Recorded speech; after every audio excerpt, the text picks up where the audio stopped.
பொண்டாட்டிய அம்மா மாதிரி பார்ப்பாங்க அம்மாங்க. நான் அவளை அப்பா மாதிரி பார்க்குறேன்.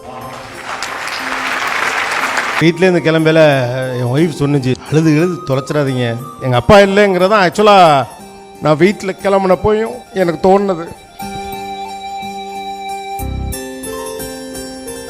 ஒரு பப்ளிக் பிளேஸ்லாம் போகிறப்போ அவர் உயரத்தில் கொஞ்சம் வழுக்கையாக சகப்பாக தெரிகிற ஆட்கள் எல்லாமே அப்பா மாதிரியே இருக்கு. எனக்கு டப்புன்னு பார்ப்பேன், ஷேக்கம் மைண்டு ஒரு பக்கம் போய் வரும். கோபி இப்போ இந்த மீடியாவில் இப்படி பேசி அப்போ தான் உங்களுக்கு தெரியும். ஆனால் எங்கள் குடும்பத்தில் அவன் ரொம்ப சிறு பிள்ளையிலேயே ஒரு நிகழ்ச்சி, எங்கள் குடும்ப நிகழ்ச்சியிலேயே எங்களெல்லாம் உட்கார வச்சு பேசும்போதே மிகப்பெரிய ஆளாக வருவான்னு எனக்கு அப்போவே தெரியும். அதை இப்போ செஞ்சுக்கிட்டு இருக்காரு. கோபியை நாங்கள் ஒரு டாக்டருக்கு தான் கொண்டு போகணும்னு ஆசைப்பட்டு +2 படிக்கும் போதெல்லாம் கோபியை சுற்றி ஒரு 20 பேர் உட்காந்துருப்பாங்க. கோபி எல்லாருக்கும் கிளாஸ் எடுத்துக்கிட்டு இருப்பான். ஆனால் சூழ்நிலை மருத்துவத்துக்கு போக முடியல. ஆனால் அந்த மருத்துவர்களுக்கும் அந்த இன்ஜினியர்களுக்கும் இன்னைக்கு கிளாஸ் எடுக்கிறத பார்த்து மிக மிக பெருமை அடைகிறோம். Thanks to Durga. அவள் தான் பிடிச்சி ஏதோ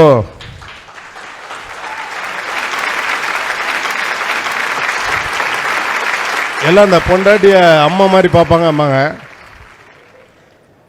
நான் அவளை அப்பா மாதிரி பார்க்குறேன்.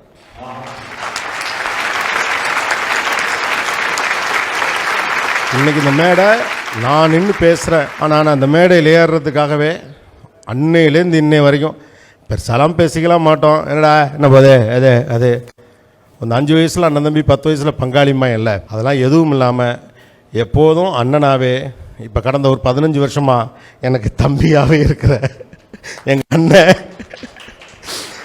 ஒரு கட்டத்துக்கு மேலே எங்கள் அப்பா கலட்டி இந்த காப்பை மாற்றி விட்டார்.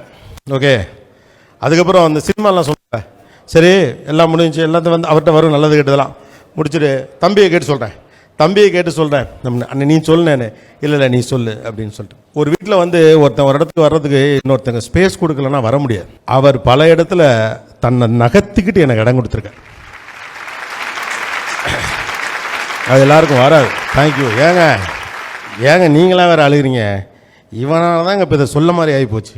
ஏற்கனவே இது கேட்டான். நான் கூட துர்காட்ட சொன்னேன், உன் ஃபேஸில் ஒரு சோகம் இருந்துகிட்டே இருக்கியா, உன் ஃபேஸில் ஒரு சோகம் இருந்துகிட்டே இருக்கு அப்படின்னு கேட்டுகிட்டே இருந்தான். சரி நீயா நான் பிரசன்னு புளியை பார்த்தேன். தேங்க்யூ. சித்தப்பாக்கள், சித்திகள், அப்புறம் இந்த என் ஸ்கூல் ஃப்ரெண்ட்ஸ்லாம் இருக்கான். என் முத்துக்குமார்லாம் எப்படி அவனை பிடிச்சாங்கன்னே தெரியல. ஊருக்கு போய் ஏதோ அங்கே போகிறதா கேள்விப்பட்டேன். இந்த டீமு அங்கே டானி வந்திருக்கான், மோ இருக்காரு. மோ அண்ணா எல்இடி ஸ்க்ரீனில் அந்த போஸ்ட் கார்டு இருக்குண்ணே. நீங்கள் அப்பாவுக்கு எழுதின கார்டு, அப்பா உங்களுக்கு எழுதின கார்டு. நான் சொன்னல அந்த கடைசி வரி, மாபெரும் சபைதனில் நீ நடந்தால் உனக்கு மாலைகள் விழுந்து கொண்டே இருக்கிறது. என்ன மனுஷன் மேனிஃபெஸ்டேஷன். ஆக்சுவலாக எங்கள் அப்பா, எங்கள் சித்தப்பா சொன்ன மாதிரி அவர் ரொம்ப துணிச்சலான ஆள்.